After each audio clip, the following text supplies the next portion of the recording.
Thank you, Dennis, for that introduction, and thanks everyone for being here. As you can see, it's quite a team.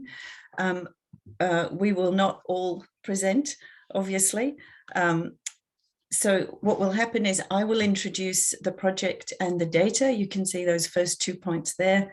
And then Reza will explain the classification into themes and the methodology that we're using for the project. And he'll have some examples to show you as well. And then we'll pass over to Ying to talk about some Chinese examples. And then I will come back to that last point, the progress to date, and I'll conclude. I will do all the slides, so it should be a very smooth transition between speakers. So what we're presenting today then and discussing here today is the Australian New Zealand material, which was submitted as part of this international coronavirus humour project. It's being coordinated by Professor Giselinde Coopers, University of Leuven, and Dr. Mark Boekes, the University of Amsterdam. So what happened was there was a general call for people to submit COVID-related humour, which was circulating on social media over several months in 2020, so the very early stages of the pandemic. The material was categorised by the main team by format, so whether it was a cartoon, an image, a joke, or just text, a meme, a tweet, a video, etc. And then it was coded for consistency by the project leaders. So there's been extensive coding and categorization. Then several international teams like ourselves were assembled, and at the moment, approximately 40 humour scholars are working on this material, which was submitted in their respective countries. And you can see all the different countries there. I'm not entirely sure how many items were collected overall, but it was a substantial amount, as you might imagine. So the corpus that we're looking at then is the Australian New Zealand corpus. You can see there are 71 items in English, so 52 which were submitted from Australia, 19 submitted from New Zealand. There are further 16 items in Chinese Mandarin, which appear to have been, Chinese Mandarin, with a further 11 items in Mandarin, which we think were submitted from outside Australia. We're not entirely sure how the Chinese material ended up with the Australian New Zealand corpus, but presumably because it was submitted from Australia. But that needed some untangling, and perhaps Ying will talk about that a little bit.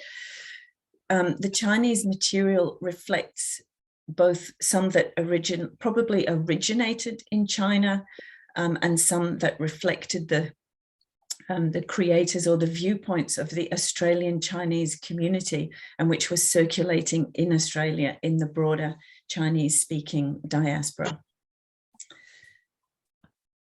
So this is what we did with the material first. We started classifying it into these themes, as you can see here. So this was just the initial look at the material. So it was about catching COVID.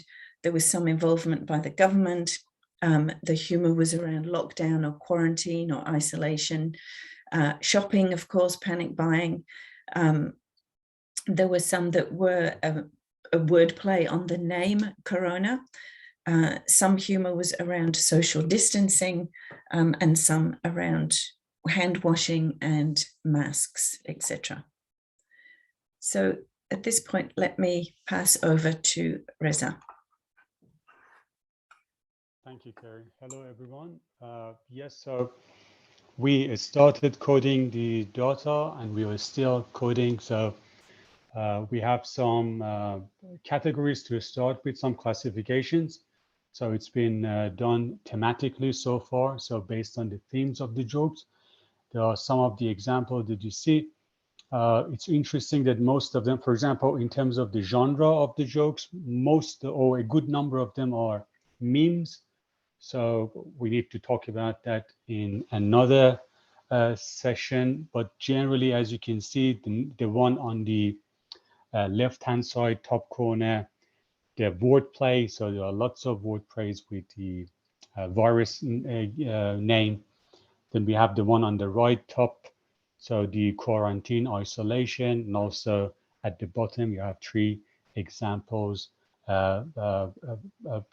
thematically related to the government or against social distancing and isolation. Next one, Kerry, please.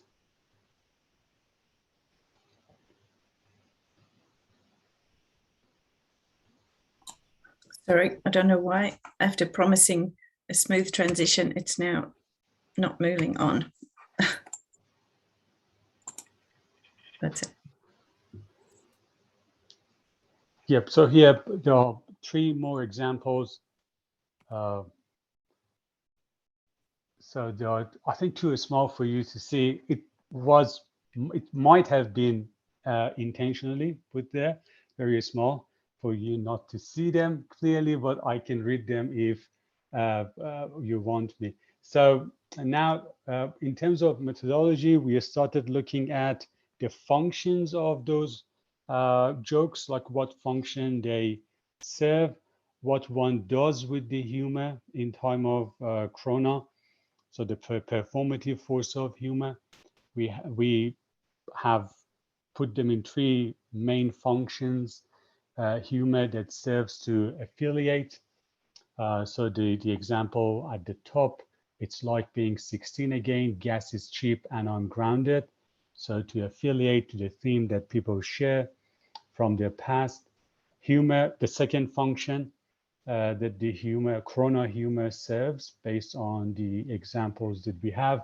Humor that serves to criticize, instruct, or persuade. The one with the police officer saying, don't even think about it, to a person who looks like Jesus, I guess. And then the last function that the corona humor serves based on our data, humor that serves as a play, which is only I mean, we can talk about that later. Jessica is the expert in that regard. She's here and she will be answering your questions in the end. So the one at the bottom that you have there, does anyone know if we can take showers yet, or should we just keep washing our hands? Next slide, please. Okay. So as Kerry said, a good number of our examples are in Chinese. Even though we are working on the Australian data.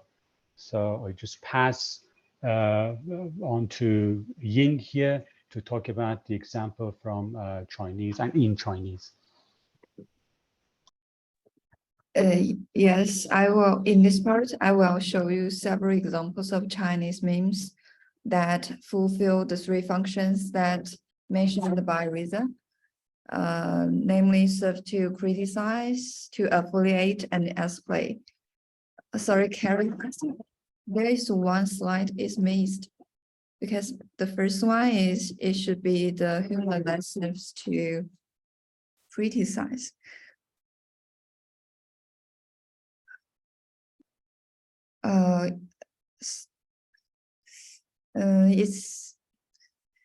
It's not the latest version.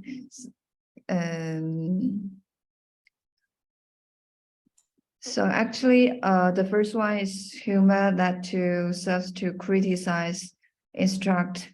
So in our data, Chinese memes that play a role to criticize a certain person, groups, or institutions rank as the second. So this one is one of the typical one that serves to criticize. This is animation, and on the top of the picture, the line reads, I have teach you for 1,000 years to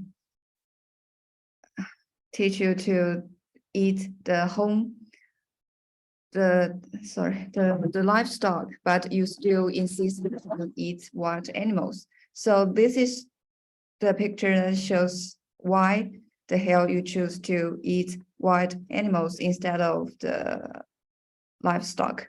So this picture is circulated at the beginning of the pandemic, where there is a rumor that because some of the people eat wild animals and bring the virus. And this is a picture that shows to criticize a certain group of people. Let's move to the humor that serves to affiliate. Sorry. Could you go to the slide? Yeah, I'm trying, sorry. That's all right.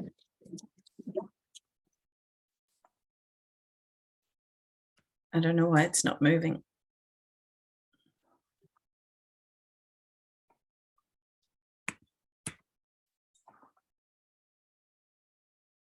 Sorry, it's stuck. I'll stop sharing and start again. Yeah.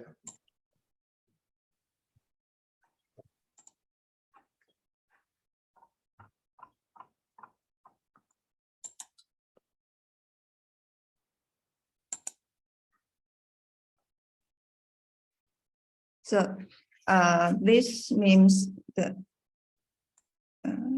Kerry, I suggest you leave it on the full PowerPoint. yeah, this one, yeah. Go back, share again and leave it on the full mode with the, not the presentation mode, but just PowerPoint mode with showing all the things down the side. It seems to work better that way. Okay, can you see the affiliate slide now? Yes. Yes, so this memes is humor that serves to affiliate. So in the Chinese data set, these kind of memes rank as the most, the largest amount of all the memes. Actually, the memes that serves to, like what I have shown you in the previous slide, to the aggressive functions is very easily to be identified. However, the memes that there are several cases in the data set that aggression remains at the service level and the ultimate function is to affiliate with others, as this meme demonstrate. So this meme shows how these two functions overlap with each other, namely how the aggressive message serves to promote affiliative feelings among citizens or ordinary people. So this meme shows two panda bears. The one on the right is captioned wild Yunnan mushrooms, which is a specialty of the Yunnan region, while the one on the left is captioned coronavirus. So the message on top is uttered by the mushroom to the virus, that is, and threatening the virus to get out of Yunnan province located at the northwest of China, as it is its turf. So listen, Yunnan is my turf. So this meme hence delivers a positive meaning to people in Yunnan that they will eventually clear out the virus from their land. So obviously the meme contains two levels of information, namely aggression to the virus and bonding to the Yunnan people. We will consider it as a case of affiliative humor instead of aggressive humor, because of the function to affiliate with Yunnan people becomes more salient in this context, compared with the last meme, where the central goal is to vent negative feelings and to criticize other peoples. Let's move to the last example, humor that serves as a play. So as you can imagine, the boundary between humor that serves to affiliate and as play is also very fuzzy. The current study, humor serves as a play, emphasizes the playful nature of humor. In other words, we distinguish humor that serves as play by considering that Martin's account of humor as play, that when humor engaged in play, people take a non-serious attitude towards the things they are saying or doing, and they carry out these activities for their own sake, for the fun of it, rather than having a more important goal in mind. So this meme shows it is a picture taken in a Lanzhou beef noodle restaurant, where the settings of table and the use of bulk heads on each table create vibe of attending imperial examinations, as what has been done in Ming and Qing dynasty. So when customers sit in these tables to eat noodles, as you could see the people in these memes, it's like they are attending examinations. So this meme is created to amuse the creators and audiences rather than to bond with any specific individuals or social groups. So these are a brief illustration of the Chinese memes. So let's give floor to Kerry to give the conclusion remark. Thanks, Ying, and we have 5 minutes left. Yep, that's fine. Thank you. Thanks, and thanks to both Reza and Ying, and apologies for the slide mess up. So this is where we have got to date, and it's where we need to go next. So it's very much a work in progress at the moment. We still need to finalize the classification of all the items by theme. So Ying has made a start with that on the Chinese data. And we need to also finalize the analysis of the function of humor in each item. So as Ying went through, humor that serves to affiliate or to criticize, or that simply serves as play. We then need to look at whether there's any correlation between the theme and the function. And finally, we need to apply McQuail's 1987 uses and gratifications theory. And that's the part that our colleague Mike Meany is most expert in.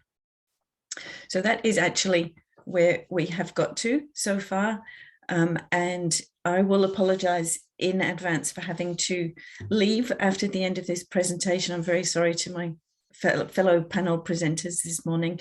And in the Q&A section at the end, you have Jessica, Reza, and Ying, and I'm not sure if I saw Mike online as well to answer your questions. I'll just stop sharing and leave it there.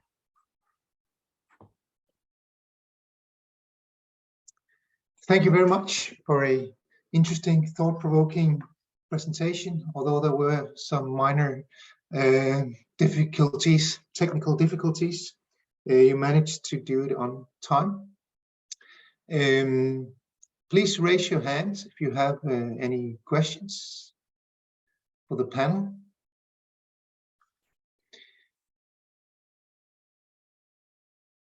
Margaret Rose, will you turn on your mic and then? No, just a brief thought. Why Zoom is not added to the classifications? I mean, there were quite a lot of Zoom jokes with COVID's advent, but you know, maybe there's a reason for that. Thanks. Nope. We classified the items into the themes that we got. And so I don't think there were any about Zoom in particular, to be honest. It would be good to go back and have another look at that. But Jessica? I think the collection of the data, Margaret, was so early in the pandemic that people had not frequently moved to Zoom. It's very difficult to think back to the beginning of 2020. But there was a short period during which this data was collected. And if you remember, it took everybody a few months before we actually cottoned on to Zooming. Now it's second nature.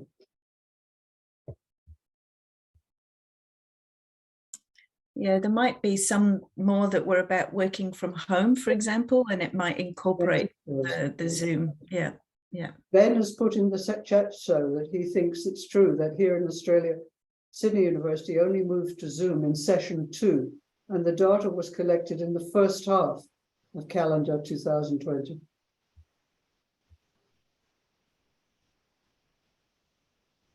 And most of the data, I mean, all data was submitted by people themselves. So there was a portal. And then most of them are about social media. So most of them are memes or jokes posted on social media platforms. Mhm.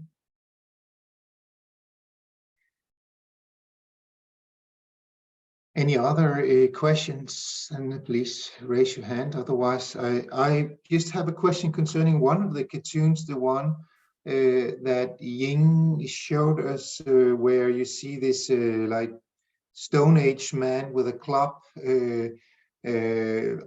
saying, I can't remember exactly, but why do you eat wild animals? I guess was, I mean, yeah, humor that serves to criticize or instruct. How do you understand that? Is it a criticism of those who eat wild animals, or a criticism of that critique? I mean, it might also be read at least as a criticism of Western critique that it's all because you eat wild animals in China.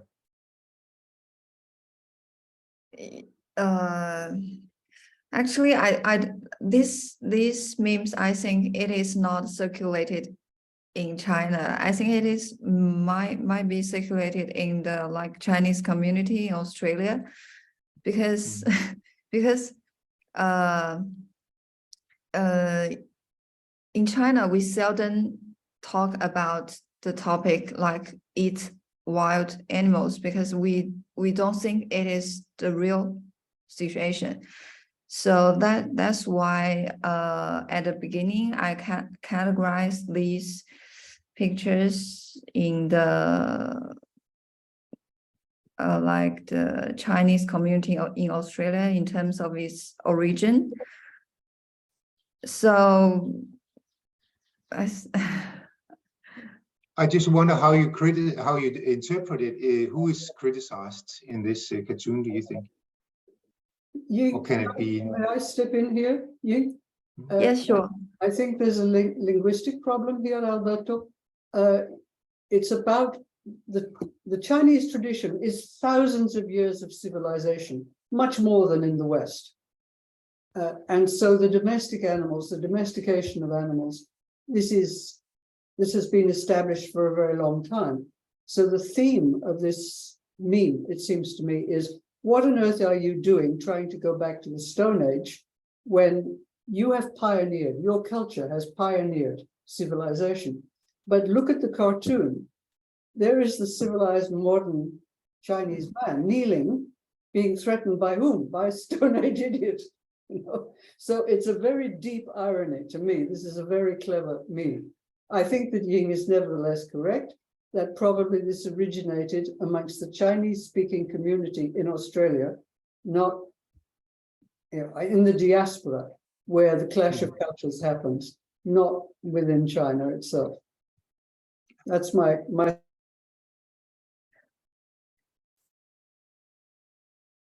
Yes, that would be very similar to my reading of it. Any more questions?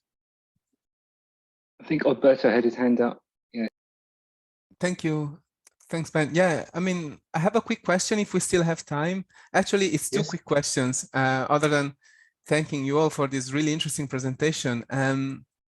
My two questions are as follows. First of all, I was wondering whether you were also planning to use the distinction between self-enhancing and self-defeating humor in parallel with the one between aggressive and affiliative humor, just to, in terms of completing the humor styles theoretical framework in that sense, with the self presumably being mostly related to issues of national identity and the construction thereof through humor as well. So that would be my first question regarding self-enhancing and self-defeating. And my second question has to do with something that Giselinde Kuipers and Mark Baukes pointed out in one of the in one of their contributions based on their project on COVID-related humor, regarding the fact that in the sample that they analyzed, the presence of dark humor was much lower than they expected. And I was wondering, like, to what extent this also coincides with your findings on your corpus, whether the amount of dark humor that you found was indeed small or lower than expected, or even non-existent. Yeah. Thank you.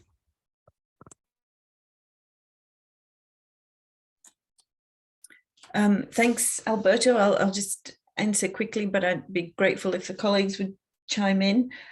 We can certainly look at self-announcing and self-defeating. The three, I suppose, functions that we chose were fairly basic to start with.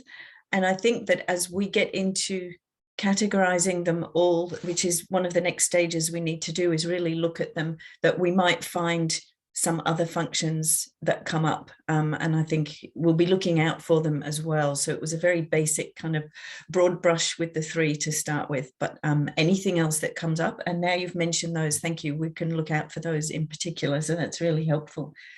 In terms of the dark humor, I'm not sure we got any, as I recall. I mean, depends what your definition of dark is, and we could spend the rest of the session talking about that, so we won't. But again, now that's something else we can look out for and see if we, yeah, and how we would categorize that, because the themes we've chosen are the topics of the humor, so hand washing or shopping. So dark humor is a type of humor, so it wouldn't actually fit into the way we've approached the analysis so far, but again, it'll be something to look out for. So thank you for that.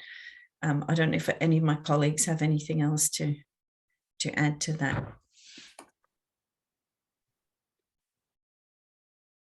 Reza, Ying, either of you want to comment? No, just I haven't seen any instance of dark humor, but lots of dry humor, and it's Australian data. So. Ying, do you think there is black humor? Yeah, I think there. But I'm not very familiar about this topic, so I think there is some, but I think again, Alberto, it's influenced by the stage of the pandemic at which data was collected. When things had dragged on during the whole of the first 12 months, maybe the dark humor became more predominant. At the beginning, people were fearful and puzzled. And to me, that's the underlying emotions, but I don't know how we capture that in the analysis. I think also, sorry, just to finish, one of the things that would be interesting would be the comparison of these things across the different countries. That's why this project is so interesting, because most of Australia had a very, very low COVID rate in that first year. We were all massively locked down in different states, and there was definitely a zero COVID policy. And I think our numbers of deaths, for example, were very low in that first year. Sadly, we've caught up with everyone else.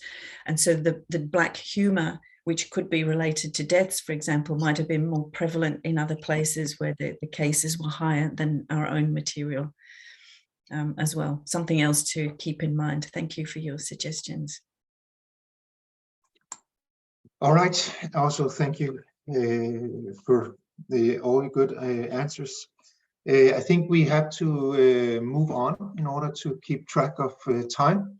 So we'll continue with the next presentation by Emma Sullivan, who is an associate lecturer in English literature at the Open University in UK. She teaches a course on taking comedy seriously with the Brilliant Club, which organizes university-style tasters for secondary schools. And she also blogs on comedy at humorinthearts.com. And she'll talk to us about Tim Renkow's Jerk. Can you share your presentation with us, Emma? Yeah, can you see that? Slideshow, page starts. Hopefully, is that? Oh yeah. I was wondering how people were managing to both read their notes on screen and have their slideshows up. Maybe you can't do both. Okay, so everyone can see that all right. Now I've got a bit of a trad paper, so I'm kind of going to try and burn through it at a rate. I apologize in advance. So the BBC Three sitcom Jerk stars Tim Renkow as an anti-hero who exploits his cerebral palsy to get away with bad behavior. Widely acknowledged to be groundbreaking in its representation of disability, the series is a radical departure from the narrative conventions that situate disabled characters as either victim or saint.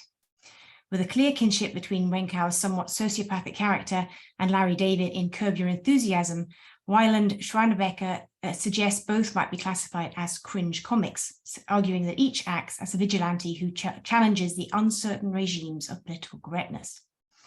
Oblivious, able-bodied men have long been the chief proponents of the cringe: Larry David, David Brent, Alan Partridge. So Renkow's disability offers a fresh take on the genre, and in doubling down on the ableist discomfort that surrounds disability, a further intensification of the awkwardness. Schreinerbecker's somewhat paradoxical description of the uncertain regimes of political correctness is apt because, while it is an authoritarian system, its authority is uncertain, partly because the conventions that constitute it are seldom spelled out. Glenn Lowry, for example, defines political correctness as an implicit social convention of restraint on public expression, operating within a given community. Thomas Sakalakis notices that PC has interpretive flexibility, to which its meanings may be interpreted or constructed in radically different ways by various partisan apparatuses.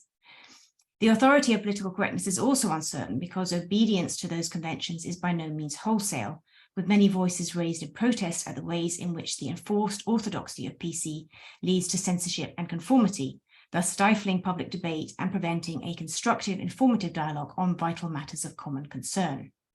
Lowry argues persuasively that the effective examination of fundamental moral questions can be impeded by the superficial moralism of expressive conventions, and worries that people may opt for the mouthing of right-sounding but empty words over the risks of substantive moral analysis. Sakalakis goes further, describing a theoretically well-intentioned social movement transmogrified into an efficient tool for coercing mass obedience to irrational demands. Like Lowry, Sakalakis is interested in the hypocrisy engendered by PC, and it is this hypocrisy in particular that Jerk examines.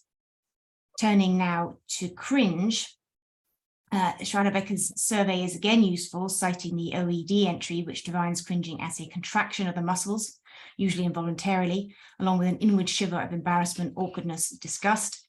Melissa Dahl, an early commentator on the topic, summarizes the experience as the intense visceral reaction produced by an awkward moment. Cringe comedy leans into rather than dispels that awkwardness, as Elena Sauker notes. The tension so often created by other forms of comedy in order to be dispelled is here deliberately left unresolved. By maintaining states of discomfort and moments of unresolved threat, cringe comedies linger in this state of irresolution, running counter to notions of comic relief. Schreinebecker points out that this purposeful ambiguity of cringe comedy often betrays a very strong social conscience. And specifically in relation to disability, Gesine Wegner notices how cringe humor can build on our discomfort in order to use it for its own purposes. Cringe comedy makes us look at disability, and more importantly, it makes us look at reactions to disability. Indeed, in a radio interview, Renkow suggests that the sustained discomfort of Jerk has a clear purpose. My theory is that if I can keep you uncomfortable, you'll get sick of it, with the aim to position disability as kind of meaningless from a social standpoint. Our social conditioning has led to something of a standoff. We're taught not to stare, but this has had the ambivalent effect of causing a turning away from difference.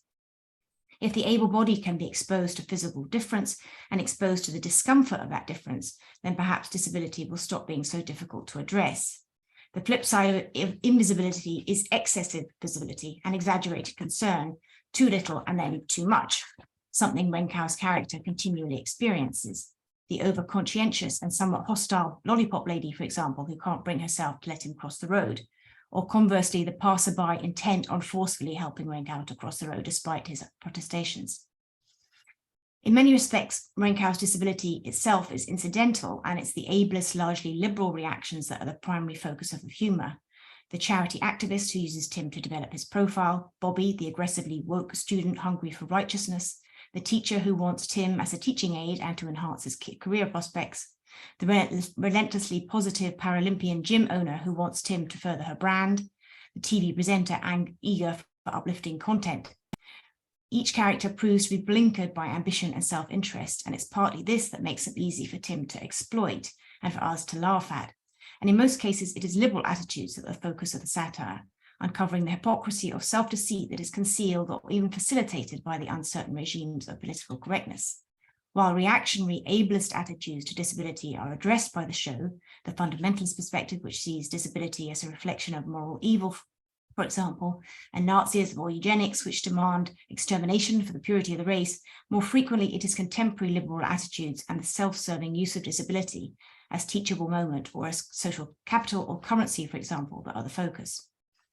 Many of these characters might be described as opportunists, out to exploit the codified structures of PC, both consciously and unconsciously, a dynamic which, as Lowry says, is a generic problem with conventions of value signaling. And Tim himself is just as implicated in that exploitation, albeit mostly as a means to basic subsistence, rather than for any social or cultural advantage. In one plotline, he discovers a food bank for refugees and, hoping for more meals, allows a misunderstanding by the charity boss, Benedict, shown here, to spiral. Tim knows what Benedict wants to hear, and his fabricated backstory has Benedict salivating. Let me get this straight. North African junior skateboarding champ, captured by ISIS, escapes, captured again, brother killed, sister killed, parents killed, captured again, tortured, cerebral palsy, sea, raft, swim, Britain. The increasingly abbreviated bullet points emphasize the reductive trauma privileging narrative, as Benedict calculates how to instrumentalize the tale to grow his charity and thus his social capital. As Nick Estes explains in the context of indigenous politics, the cunning of trauma politics is that it turns actual people and struggles, whether racial or indigenous citizenship and belonging, into matters of injury. It defines an entire people mostly on their trauma and not by their aspirations or sheer humanity. Benedict, perhaps representative of wealthy white liberals as a whole, with his cut glass accent and general air of patronage, is clearly guilty of defining refugees and Tim on their trauma alone and not by their aspirations or sheer humanity. Another episode takes us on campus, arguably the epicenter of PC, with Tim trying out a postgrad course in order to get, in order to get a student visa to stay in the country. Bobby, who identifies as a white pansexual but isn't attracted to women, takes him under her wing, delighted to add him to her roster of right-on causes. She argues vociferously about privilege and recentering and unconscious bias, getting agitated about an alt-right rally in the library. It's just the Lib Dems, demurs her more moderate friend Bisha. On a whim, Tim decides to identify as able-bodied, which provokes an ardently self-abasing apology from Bobby and a commitment to re-educating herself. With all the fanaticism of a zealot, she decides to use the news to challenge narrow-minded bigots and thrust him into a medley of circumstances he's unable to physically cope with: yoga, rugby, darts, with predictably dire results. Her blind pursuit of PC orthodoxy and the high of moral righteousness leading to denial about the reality of Tim's limits. A brief interaction in the Union Bar with Bisha, who's brown-skinned, gives another example of Bobby's ideological thinking, blocking out any information that doesn't fit. Getting around in, Bobby presumes Bisha won't be drinking, and when Bisha says dryly, "I actually wanted a pint," Bobby is unheeding. "You are heard," she intones loudly. "I respect your views. We may all be drinking, but you do you." Her supposedly progressive position actually reinforces a stereotype, while the buzzwords respect and being heard are blatantly empty. Bobby's absolute belief in her own virtue makes her impervious and dangerously overconfident, the logic being that if the system is slavishly followed, goodness will result, and demonstrating how the superficial moralism of expressive conventions can obviate the more complex examination of moral questions. Education is again a target in season 2, this time at primary level, where Tim encounters a teacher, Marcus, keen to use him to teach his son about disability, because it's something kids are not exposed to. The implication being that the disabled man will act as a means for enhancing the able-bodied child in order to ensure a more well-rounded personality. Marcus invites Tim to present to his class, aware that disability is very on message with the LEA guidelines, and excited that the event will help him meet his self-generated curriculum goals. The project is a disaster, however, with Tim's cynicism bulldozing the teacher's sanitized learning outcomes. Tim tells the kids, you can get away with all kinds of stuff when you're disabled, and that there's no point doing well at school, there's no jobs for you anyway. Desperate to get proceedings back on track, and revealing the same desire for prescriptive narratives evinced by both Benedict and Bobby, Marcus prompts Tim about day-to-day hardships, to which Tim replies, shopping is hard when you're disabled, that's why I just steal shit. General anarchy ensues, with Tim spearheading a massive food fight in the lunchroom. Tim's anarchic truth-telling is shown to be an antidote to instrumentalism, which the kids respond to in kind, with institutional as well as individual self-interest and ambition located as a fundamental part of the problem. One line in particular demonstrates the process by which experience is made over into content and self-advancement. Surrounded by chaos, Marcus bewails his lost hopes. I was going to turn this whole thing into a module, my chance to impress those inspectors. The satire here might feel uncomfortably pointed for some amongst us, a comment upon a kind of intellectual avarice, and one made all the keener by the association with the younger kids, giving liberal parents pause in their use of teachable moments.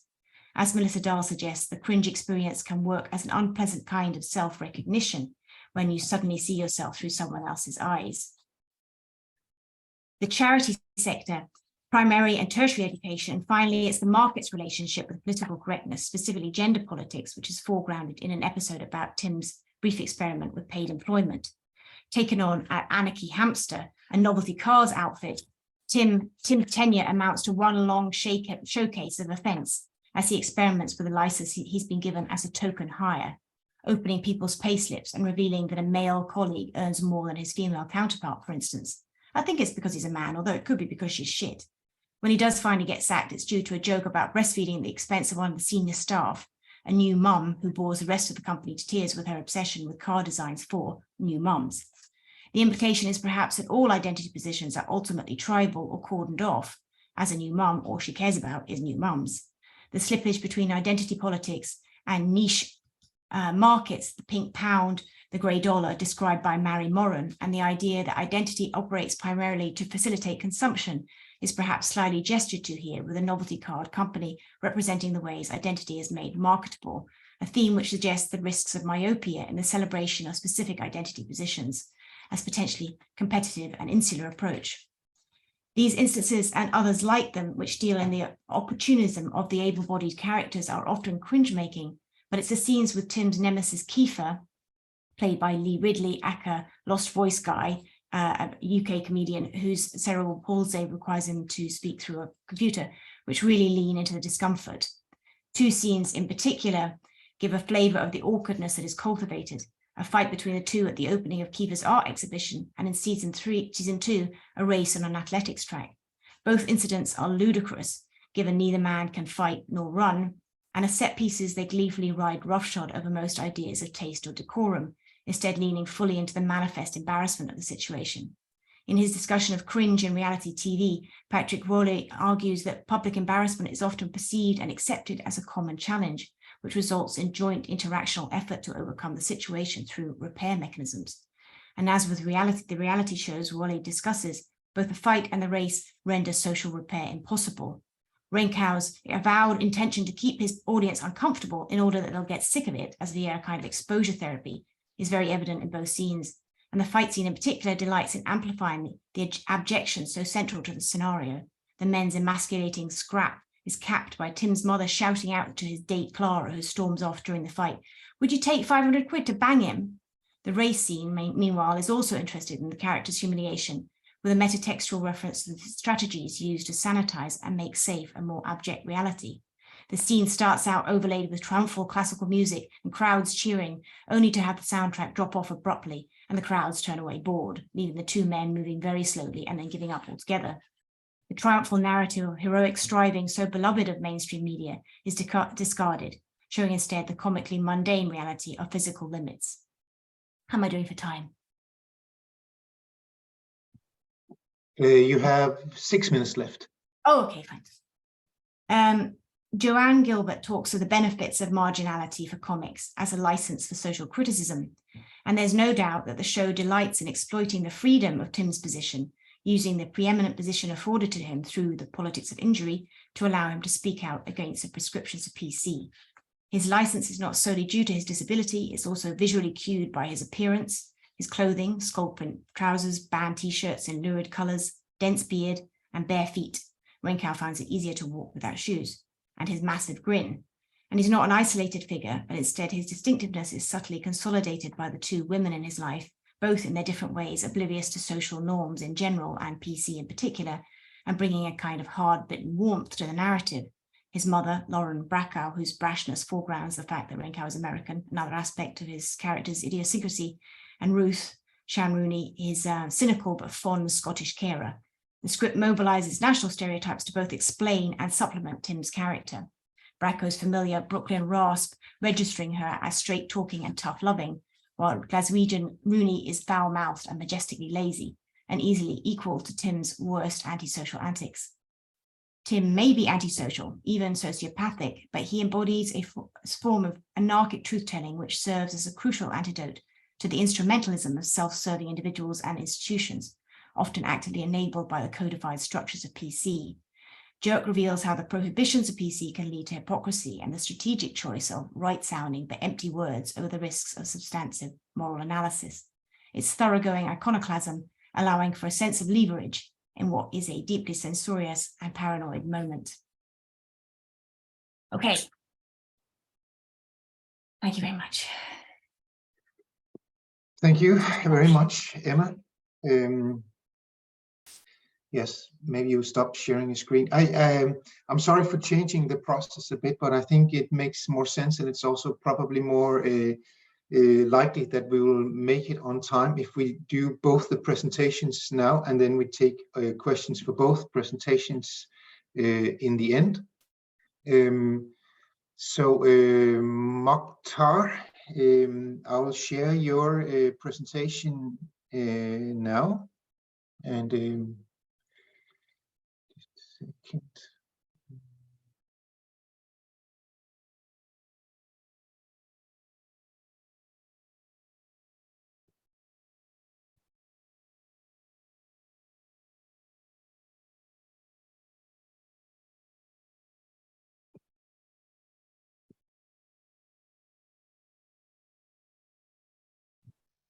Hello, everybody. Yes, hello. First of all, I'm sorry for my bad English because I'm Francophone. I want to thank the organizer to offer me this opportunity to be with you. The title of my presentation is Caricatural Art, one of the safeguards of human rights during the Arab Spring, the case of post-revolutionary Tunisia.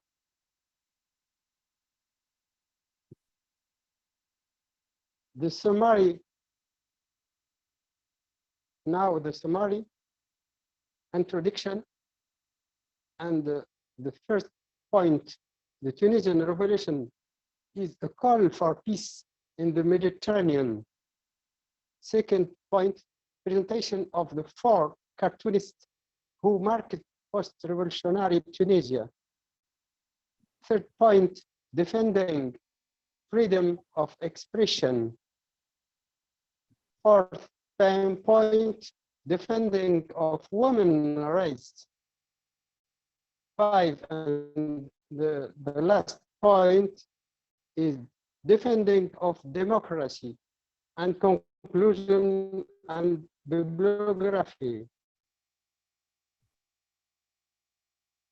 Introduction, our main objective is to analyze the specificity and richness of cartoon art with tools adapted. I'm sorry, Mokhtar, will you tell me when I should change to the next slide? Expression, generally combined and cartoon drawing. Now I'm in introduction. Last, you can, the next. All right, thank you. This one?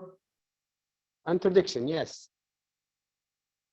Our main objective is to analyze the specificities and richness of cartoon art with tools adapted to this complex form of artistic expression, generally combining text and cartoon drawing. To do this, we will adopt a semiolinguistic approach to this form of artistic expression with multiple codes. Next, to interpret it, we need, among other things, specific tools for linguistic analysis of the lexicosemantic fields of the accompanying text and reading grids, which take into consideration the different planes, angles of views, chromatic scale, the dress code, the gesture, the details of facial expression, and the posture of characters immobilized by the characteral drawing. Next now. In this communication, we will show how cartoonists defend human rights by protecting freedom of expression, defending women's rights and democracy. Next. Like other forms, was also able to benefit from the Tunisian Revolution, which defied prohibition, taboos, and censorship in all its forms. Indeed, Tunisian cartoonists from within Tunisia, like those living abroad, particularly in France, have organized many exhibitions inspired by the major events experienced by Tunisians during the period of democratic transition. The next now. Since 2013, there has been at the foundation, the La Maison de Tunisie in Paris, a series of collective exhibition of some Tunisian caricaturists entitled Caricatural. The participants in these events made themselves known to the general public through social networks by their frankness, their very critical audacity, and above all, their sense of humor in the face of current events in post-revolutionary Tunisia. Next now. It was sort of fashion for made in Tunisia in all areas, which directly triggered the Arab Spring. The first one now, first acts, the Tunisian Revolution is a call for peace in the Mediterranean. In Tunisia, the visit of the Jean Plantureux, better known under the pseudonym of Plantu, and the organization of the meeting called Draw Me Peace in the Mediterranean was an important opportunity for Tunisian cartoonists. They were able to discuss, among other things, topics related to freedom of expression, and especially the role to be played by press cartoonists in this new political situation after the fall of the dictatorial regime of Ben Ali. The first draw is Draw Me Peace in the Mediterranean. Second point now, presentation of the 4 cartoonists who marked post-revolutionary Tunisia. The first one is Shadli Ben Khamsa, painter, illustrator, caricaturist, and scenographer since 1973, has exhibited surrealist works in several galleries. Caricaturist within the newspaper La Presse, illustrator of children's books and comic strip author in the magazine Qaus Quzah, poster designer and scenographer for many plays of the Tunis city troupe, including the famous play Le Maréchal by Abdelaziz Naharzi, as well as other pieces by the same author. He works on story on the side of commercials and street show. The second caricaturist is Lotfi Ben Sessi. Lotfi Ben Sessi was born in La Marsa in Tunis, where he still lives. After studying law, he turned to press cartoon in various Tunisian newspapers for 15 years. He has been on the front page of La Presse with the adventures of little character, Book, who portrays Tunisian society so well.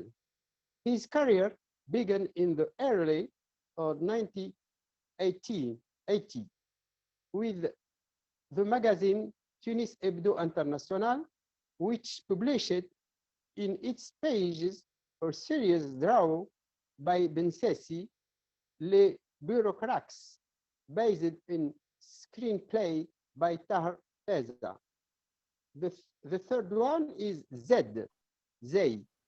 Zay was born in Tunis in 1979, architect by day, cyber activist by night. He made a name for himself thanks to his blog, debattunisie.com, in which he comments and sketches Tunisian news. Anonymity allows him to bluntly criticize the Ben Ali regime. In 2009, the blogger Fatma Riahi was even arrested by the authorities, Tunisian, accused of being dead. The revolution allowed the blogger to publish his first album in Tunisia and to publish his works in the foreign press, Le Monde, The Economist, Liberation. Even today, Zaid preserves his anonymity and continue to feed his blog regularly. And now, Dilem. Dilem,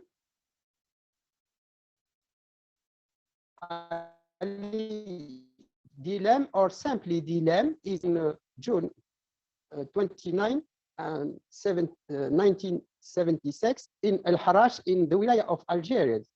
He publishes his cartoons in the Algerian daily Liberté, in the television program Kiosque in TV5 Monde, on the French language channel TV5, and in the French weekly Charlie Hebdo. Now, third point, cartoonist spearhead in the defense of freedom of expression still under threat. Now, in this draw, بالخامسة, I traduce the content of this draw. Everyone has their own freedom of expression. You see the police and the journalist under. Now the next, بالخامسة, also censorship always there to service those who have power in their hands. The next now is Lotfi Ben Sessi. I traduce the text. The more the link drapes the blood. The more the blood drapes the link. I think that don't need a comment. You see this. And next now, Z, the unbearable situation of the Arab cartoonist in the face of the terrorist attacks against Charlie Hebdo. I am or not I am Charlie. Next.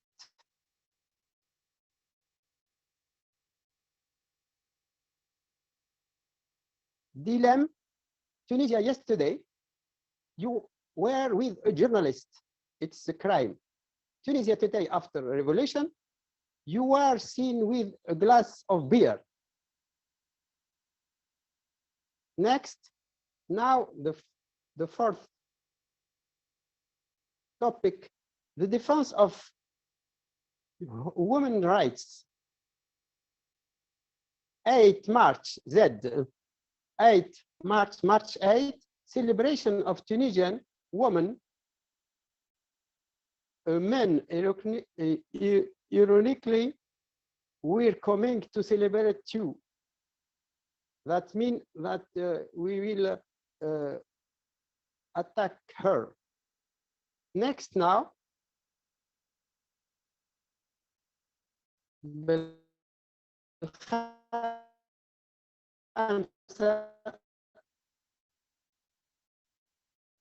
despite the achievement under Bourguiba, Tunisian women are still under threat from religious conservatism.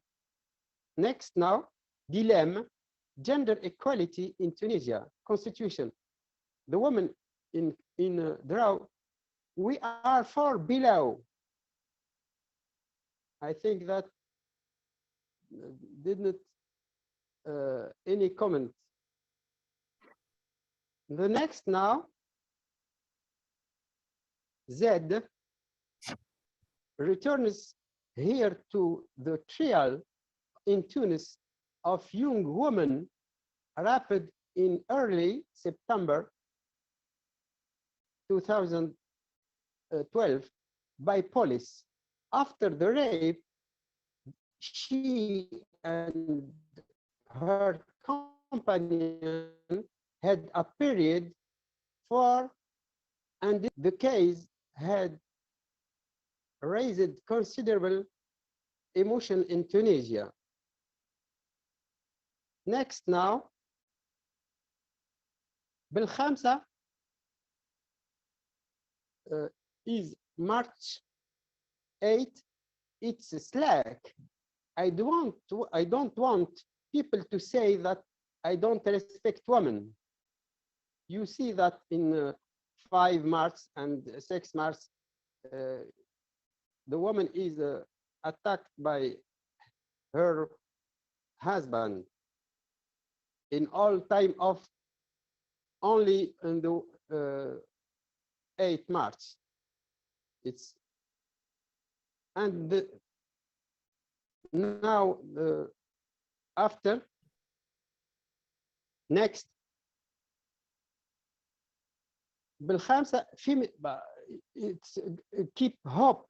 Feminist activism is ready to take up all challenges to never turn back. The last topic now, 5. Next. We have 5 minutes left. Yes, I will finish. The defense of democracy. بالخامسة, Tunisia is still under threat from Salafist conservatism. Next now, Tunisia faced with the democracy experience the slide towards anarchy and the blockage of institution. Next now, the socio-economic crisis and its consequence of the low participation rate in the last legislative election. And the last one now, Tunisia, 12 years after the revolution, the same causes produce the same results. Crises continue to shake the country. And conclusion now, next, a polemical drawing the caricature does not always seek to trigger laughter, but it distorts, parodies, charges, mocks, ridiculises, denounces a situation or a person. Its three basic functions are exaggerate, disfigure, accuse. It therefore aims to highlight various physical or moral characteristics of character and to effectively reach its spectator thanks to the speed of execution of the line and its power of simplification. Model attacks the man, his image, his feeling, his politics. And the short bibliography next. I'm sorry, I could not analyze the technique of each caricaturist because I don't have enough time. I focus only content of each drawing character. Thank you for your attention.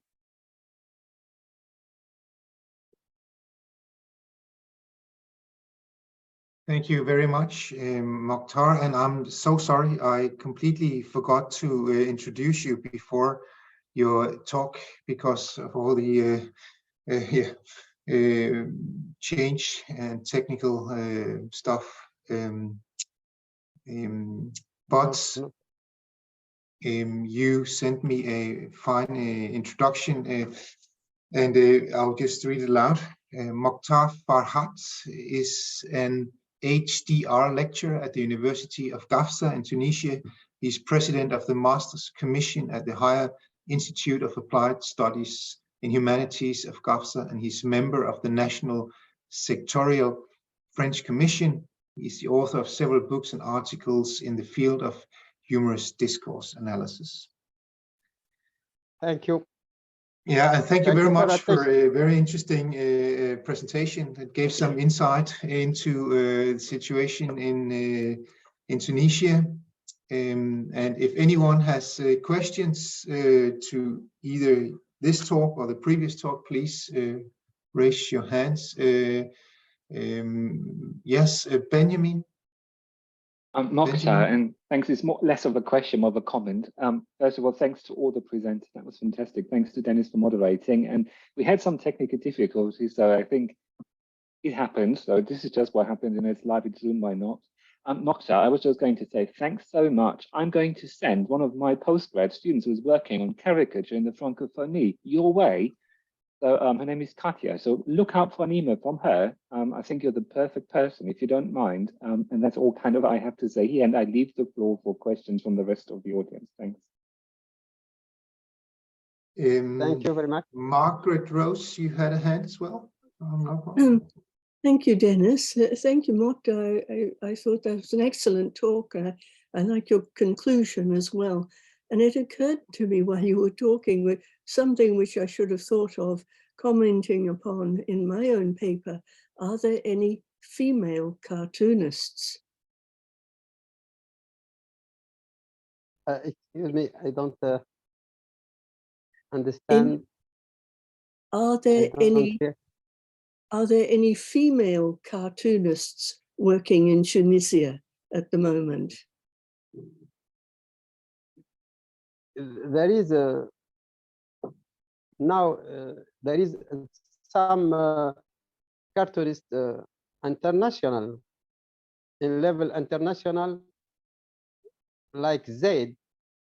That is a woman. Z is a woman. Yes. No, I don't know because he's anonymous. Well, yes, anonymous. Yes. Yes. Well, perhaps woman is very a good idea for women. Yes, yes. There are very few. I mean, in the 19th century in England, there were a couple, but and there are some now, but they are not many, and they are not often discussed. And it might be an interesting topic, perhaps for someone to pursue sometime. But thank you for your talk. I found it very interesting, and I thought your conclusion excellent too. Thank you. Thank you very much.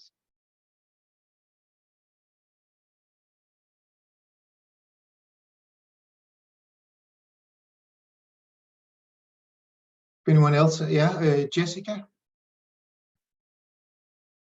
I'm very interested in this question of defining caricature. And I think we have two experts here, Mokhtar, of course, but also Margaret.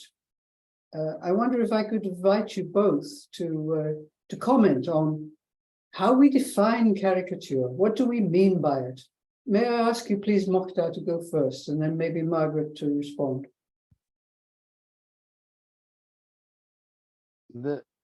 I think that the caricatural is an art, like cinema, like other arts,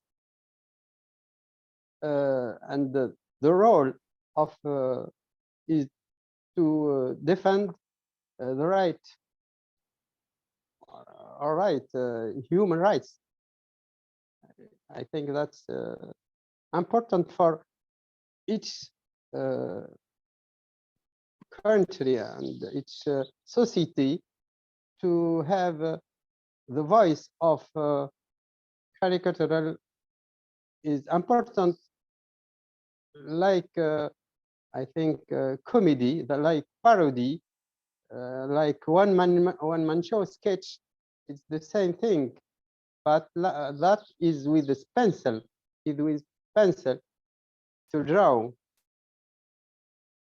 I think that is very, very important for defending all rights, human rights.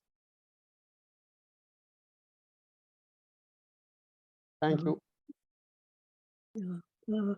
Well, I thought that Mokhtar's conclusion gave, a very good definition, though I would also think that the comic is a very big part of it, contrast between what it is and what it should be, etc.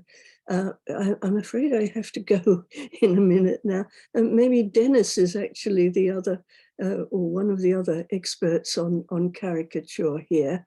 But so I apologize, I do actually have to go now. And I'll leave it to Dennis. Thank you very much.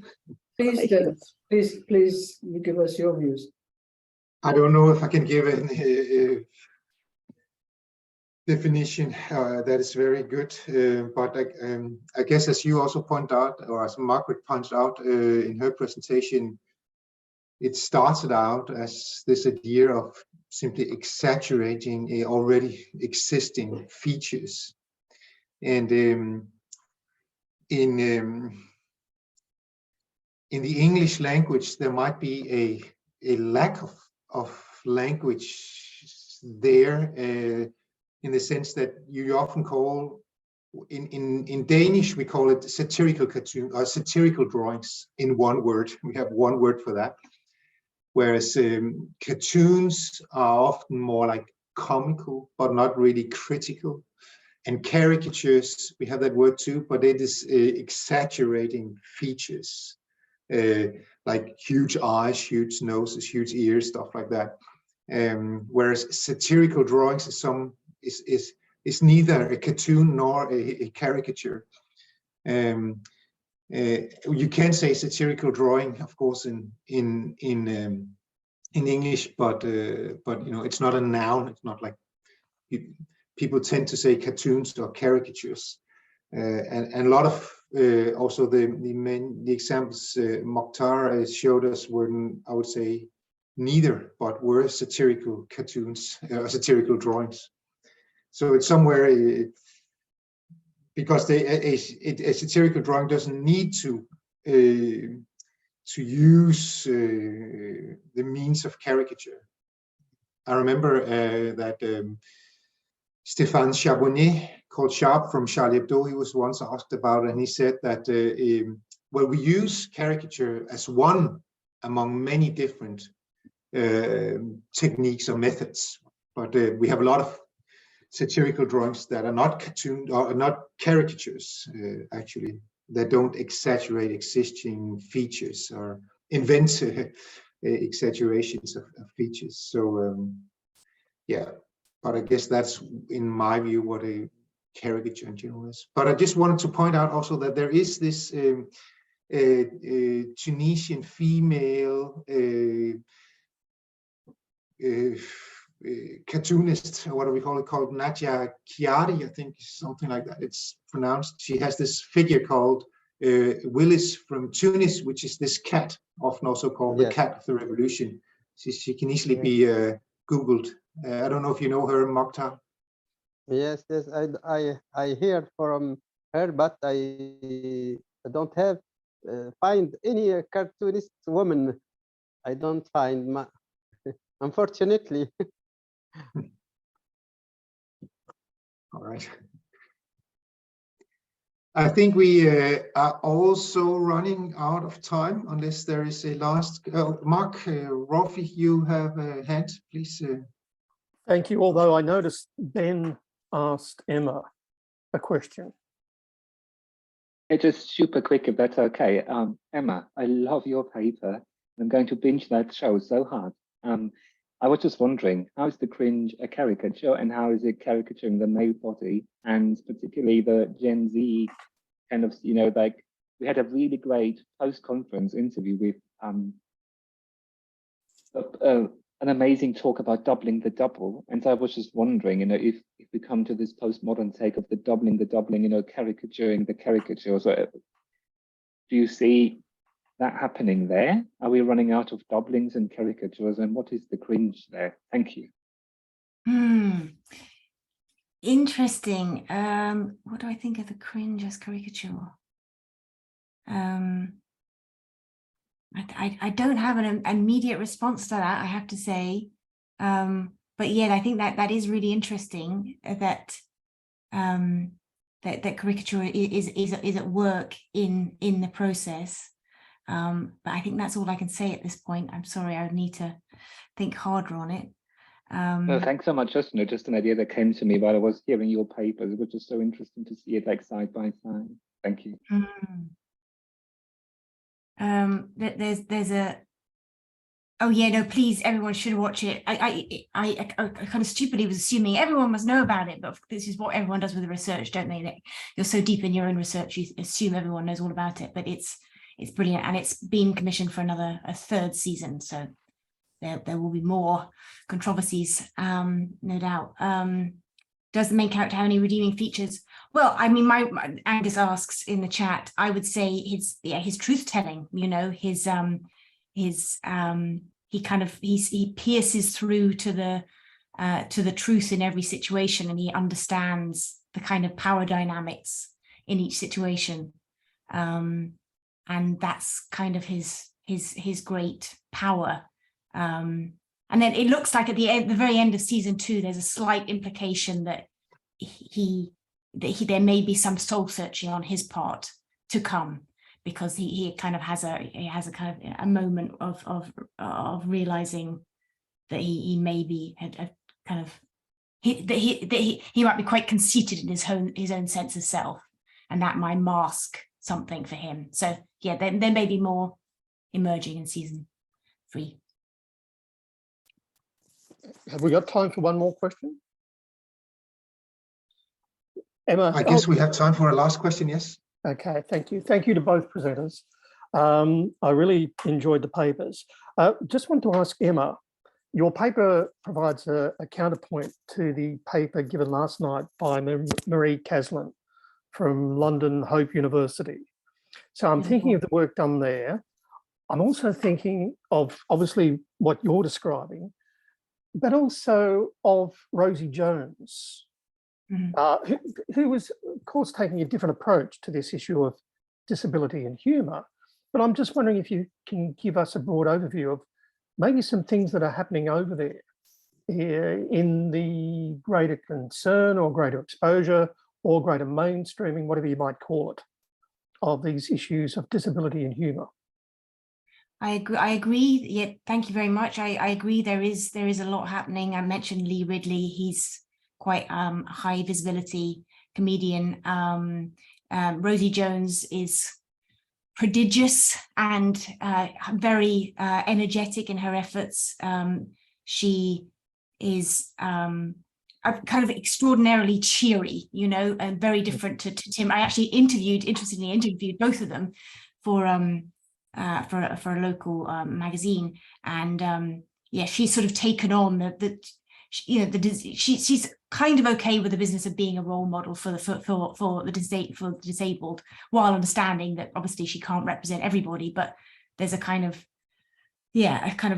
this sort of resolute cheeriness, which is what she is, you know, whereas Tim Renkow is much more like his character. He's much more kind of cynical and a slightly kind of darker perhaps, but yes, it does feel like there is there's more visibility for disabled performers, and that can't help but be a good thing, that people are you know, that exposure therapy, that the kind of that discomfort I talked about on the part of the able-bodied it's only by you know, very high visibility people like Tim Renkow, Rosie Jones, Lee Ridley, others, and even things like, I don't know, Strictly Come Dancing. We had a deaf winner, and that was enormously important, I think, for the deaf community. So yeah, it's just, and I think, you know, something like Strictly Come Dancing, that's, you know, deeply mainstream show, and that's they're doing great work in bringing in marginal groups, and it's when that sort of happens that you know, there's a real shift culturally, I think. Thank you. Perfect. And with that, if that's okay, seeing that it's been a long day, I might just like you all to give it up one more time for all the presenters, all the moderators. I've been following the program here as we go along. I'm like a little maestro, and we've gone through so many papers, so many presentations. It's been a long 2 days. I would like to thank all of you. I'd like to thank Rodney, Jessica, all the moderators, Mark, all of the co-conveners, Reza. Thank you so much, Alberto. An amazing keynote, and we've got more coming. So we've got another 3 days ahead of us. Some of you might see, we might see over the next couple of days, some not. Keep in touch, please. You know, the AHSN has a website, so you might want to subscribe to the newsletter. Keep us posted, we keep you posted there. It was a pleasure listening to all the papers in just the last 3. Mokhtar, I already sent your email off to my students, so you can see things happening very quickly here. So watch out for Katya's email. Thanks so much, everybody. And yes, stay tuned. The recordings will be going online, so you will see them up on the YouTube channel. Have a great evening, a great morning, a great afternoon, wherever you are around the world. See you, and thanks very much. Humour is a human right. The online segment is over. Thank you, and have a great evening, morning, whatnot. Bye.